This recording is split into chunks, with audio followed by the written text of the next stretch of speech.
Hello guys, welcome back to my YouTube channel. ಇವಾಗ ನಾವು ನಮ್ಮ ತೋಟದಲ್ಲಿ ನೀರು ಹೋಗಲಿಕ್ಕೆ ಕಣಿ ಸರಿ ಮಾಡ್ತಾ ಇದ್ದಾರೆ. ಅದನ್ನು ನೋಡಲಿಕ್ಕೆ ಹೋಗುವ. ನೋಡಿ, ಇಲ್ಲಿ ಹೀಗೆ ಮಳೆಗಾಲಕ್ಕೆ ನೀರು ಹೋಗಲಿಕ್ಕೆ ಅಂತ ಕಣಿ ಸರಿ ಮಾಡ್ತಾ ಇದ್ದಾರೆ. ಇನ್ನು ಅದನ್ನು ಚೆಂದ ಮಾಡಿ ಮಣ್ಣೆಲ್ಲ ಸ್ವಲ್ಪ ತೆಗೆದು ನೀಟ್ ಮಾಡಬೇಕು ಅಂತ. ಮಳೆ ಬಂದುಂಟಲ್ಲ, ಕಣಿಯಲ್ಲಿ ನೀರು ತುಂಬುತ್ತದೆ. ಹಾಗಾಗಿ ಮಳೆ ಬರುವ ಮುಂಚೆನೇ ಮುಂಜಾಗ್ರತೆ ಕ್ರಮವಾಗಿ ಕಣಿಯನ್ನೆಲ್ಲ ಕ್ಲೀನ್ ಮಾಡಿ ಇಡೋದು. ಸೈಡಲ್ಲಿರುವ ಹುಲ್ಲನ್ನೆಲ್ಲ ತೆಗೆದು ಮಣ್ಣನ್ನೆಲ್ಲ ಸರಿಸಿ ಇಡೋದು. ಮಳೆಗೆ ಮತ್ತೆ ವೆಯ್ಟ್ ಮಾಡೋದು ನಾವು. ನೋಡಿ, ನಮ್ಮ ತೋಟದಲ್ಲಿ ಕ್ಯಾಂಡಿಸ್ ಬಾಳೆಕಾಯಿ ಆಗಿದೆ. ಈಗ ತೋರಿಸಿದೆಲ್ಲ ಬಾಳೆಕಾಯಿ, ಅದಕ್ಕೆ ಗೋಣಿ ಹಾಕಿ ಕಟ್ಟಬೇಕು, ಇಲ್ಲದ್ರೆ ಮಂಗಗಳು ಬಿಡುವುದಿಲ್ಲ ಅದನ್ನು.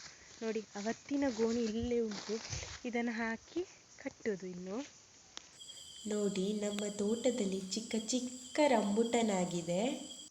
ರಂಬುಟನ್ ತುಂಬ ಮೇಲೆ ಉಂಟಾಯ್ತಾ. ಅದನ್ನು ನಾವು ಕೊಯ್ಯೋದಕ್ಕಿಂತ ಜಾಸ್ತಿ ಎಲ್ಲ ಗಿಳಿಗಳೇ ತಂದು ಮುಗಿಸಿ ಹಾಕ್ತವೆ. ಹಾಗಾಗಿ ನಮಗೆ ಸ್ವಲ್ಪ ಸಿಗುವುದಷ್ಟೇ.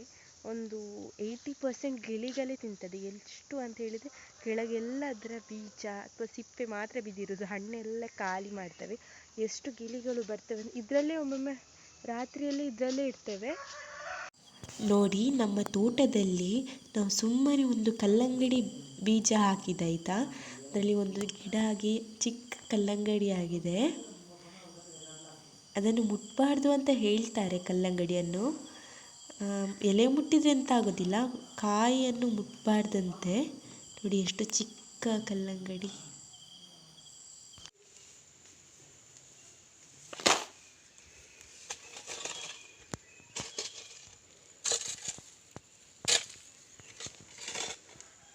ನೋಡಿ, ನಾವು ಕೆಲಸ ಮಾಡ್ತಾ ಇರುವಾಗ ನಮಗೊಂದು ಕಪ್ಪೆ ಸಿಕ್ಕಿತು, ಮರಕಪ್ಪೆ ಅಂತ. ಇದು ಮಲಗಿದ ಅಂತ. ಈ ಕಪ್ಪೆ ಎಷ್ಟು ಅಲಗಾಡಿಸಿದ್ರು ಏಳುವುದಿಲ್ಲ. ನೋಡಿ, ಮಲಗಿದೆ ಅಂತ ಕಾಣ್ತದೆ. ಚಂದ ಉಂಟಲ್ಲ. ನೋಡಿ, ಇಲ್ಲಿ ಈ ಕಣಿಯಲ್ಲಿ ಎಷ್ಟು ಅಡಿಕೆ ಸಿಕ್ಕಿದೆ ನೋಡಿ. ಇಲ್ಲಿ ಹುಲ್ಲಿದ್ರೆ ಅಡಿಕೆ ಕಾಣುವುದಿಲ್ಲ. ಈಗ ಎಲ್ಲ ಕ್ಲೀನ್ ಮಾಡುವಾಗ ಇಷ್ಟು ಅಡಿಕೆ ಸಿಕ್ಕಿದೆ. ನೋಡಿ, ನಮ್ಮ ತೋಟದಲ್ಲಿ ಆದಂತಹ ದಾಸವಾಳ ಗಿಡದಲ್ಲಿ ಎಷ್ಟು ಹೂವಾಗಿದೆ ಅಂತ. ತೋಟದಲ್ಲಿ ಗೊಬ್ಬರ ಎಲ್ಲ ಎಳ್ಕೊಂಡು ಇಷ್ಟು ಚಂದದ ಫ್ಲವರ್ ಆಗುದಂತ ಕಾಣ್ತದೆ. ನೋಡಿ, ನನಗೆ ಇಲ್ಲಿ ಒಂದು ಕಪ್ಪೆ ಸಿಕ್ಕಿದೆ. ಇದು ನೋಡಿ, ಕುಂಕುಮ ಹಾಕಿದ ಕಪ್ಪೆ ರೀತಿ ಕಾಣುವುದಿಲ್ಲ, ಕುಂಕುಮ ಹಾಕಿಕೊಂಡು ಬಂದ ಹಾಗೆ. ನೋಡಿ ನೋಡಿ, ನಮ್ಮ ತೋಟದಲ್ಲಿ ಕೊಕ್ಕ ಹಣ್ಣಾಗಿದೆ. ಕಳೆದ ವರ್ಷ ಉಂಟಲ್ಲ, ಕೊಕ್ಕದ ಗಿಡ ಕಡ್ದದ್ದು. ಕೊಕ್ಕಗೆ ರೇಟ್ ಸಹ ಜಾಸ್ತಿ ಆಯಿತು.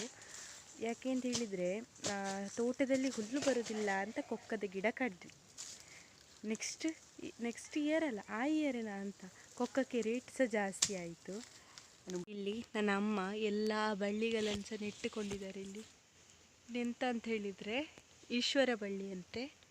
ಇದರ ಬೇರಿಂದ ಕಜ್ಜಿ ಎಲ್ಲ ಕಮ್ಮಿ ಆಗ್ತದೆ ಅಂತ ಹೇಳ್ತಾರೆ. ನೋಡಿ, ಈಗ ನಾನು ನಮ್ಮ ಹೊಳೆ ಹತ್ರ ಬಂದೆ. ನೀವು ಹಕ್ಕಿ ಗೂಡು ಕಟ್ಟಿದ್ದನ್ನು ನೋಡಿರ್ತೀರಾ, ಮತ್ತು ಬೇರೆ ಬೇರೆ ಪ್ರಾಣಿ ಅದಕ್ಕೆ ಬೇಕಾದನ್ನು ಗೂಡು ಕಟ್ಟಿಕೊಳ್ತದೆ. ಅದೇ ಒಂದು ಮೀನು ಗೂಡು ಕಟ್ಟಿದ್ದನ್ನು ನೋಡಿದ್ದೀರಾ? ನಾನು ಇವಾಗ ತೋರಿಸ್ತೇನೆ. ನೋಡಿ, ನಿಮಗೆ ಇವಾಗ ಕಾಣ್ಬೋದಾ? ಅಲ್ಲಿ ಸೈಡಲ್ಲಿ ಮೀನು ಕಾಣ್ತಿರ್ಬೋದು ನೋಡಿ. ಇಲ್ಲೇ ಆಚೆ ಹೋಯ್ತದು.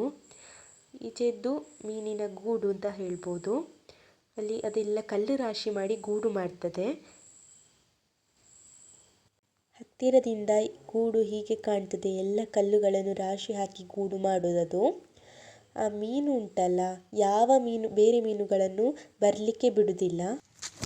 ಇವಾಗ ನೆರಳಾಗಿ ಸ್ವಲ್ಪ ಚಂದ ಕಾಣುವುದಿಲ್ಲ. ಇನ್ನೊಂದಿನ ಚಂದ ವಿಡಿಯೋ ಮಾಡ್ತೀನಿ, ಅದು ಓಡಿಸೋದೆಲ್ಲ ವಿಡಿಯೋ. ಇವಾಗ ಅಲ್ಲಿ ನೆರಳುಂಟು, ಅದು ಆಚೆ ಹೋದರೆ ಅಷ್ಟು ಕಾಣುವುದಿಲ್ಲ. ಹಾಗೆ ನೋಡಿ, ಅಲ್ಲಿ ಒಂದು ಕಪ್ಪೆಯ ಮರಿ ಉಂಟು. ಒಂದೇ ಇರುವುದಾ ಅಂತ ಈ ಸಲ, ಇಲ್ಲದ್ರೆ ಜಾಸ್ತಿ ಹಿಂಡೆ ಇರ್ತಿತ್ತು.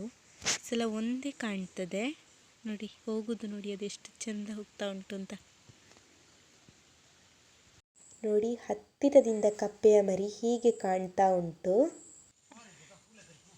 ಇವಾಗ ನೋಡಿ ನಮ್ಮ ಕಣಿಯ ಕೆಲಸ ಹೇಗೆ ಆಯಿತು ಅಂತ. ಎಷ್ಟು ಚಂದ ಆಯ್ತು, ನೀಟಾಯಿತು ನೋಡಿ. ಸಂಜೆ ನಮ್ಮ ಕಿಟಕಿಯಲ್ಲಿ ನೋಡಿದರೆ ಚಂದದ ಒಂದು ವ್ಯೂ ಕಾಣ್ತಾ ಉಂಟು. ನೋಡಿದ್ರಲ್ಲ, ಇವತ್ತಿನ ವ್ಲಾಗ್ ಇಷ್ಟೇ. ಇವತ್ತಿನ ವ್ಲಾಗನ್ನು ಮುಗಿಸೋದು. ಎಲ್ಲರೂ ಲೈಕ್ ಮಾಡಿ, ಶೇರ್ ಮಾಡಿ, ಸಬ್ಸ್ಕ್ರೈಬ್ ಮಾಡಿ ಅಂತ ಹೇಳ್ತಾ ಇನ್ನು ನಾಳಿನ ವಿಡಿಯೋದಲ್ಲಿ ಸಿಗುವ. ಬಾಯ್.